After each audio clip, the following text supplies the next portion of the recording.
ताज्या घडामोडी आणि नवीन बातम्या पाहण्यासाठी आमचं मी साक्षीदार हे चॅनल सबस्क्राईब करा.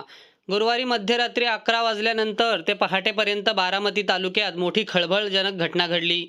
बैल आणि बैलगाडा शर्यतीच्या दुनियेत महत्त्वाचं नाव असलेलं ट्रिपल महाराष्ट्र हिंदकेसरी गौतम काकडे यांच्या घरी बैलाच्या व्यवहारावरून गोळीबार झाला. या गोळीबारात जखमी झालेल्या रणजित निंबाळकर यांच्यावर पुण्यातील खासगी रुग्णालयात उपचार सुरू होते.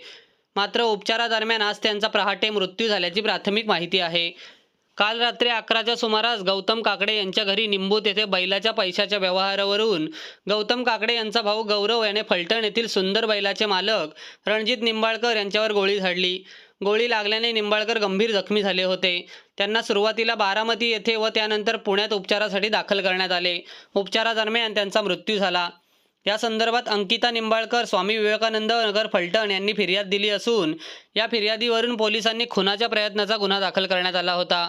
त्यामध्ये गौतम काकडे, गौरव काकडे व 3 अनोळखी व्यक्तींविरोधात हा गुन्हा दाखल करण्यात आला होता. यातील दोघांना पोलिसांनी अटक केली आहे.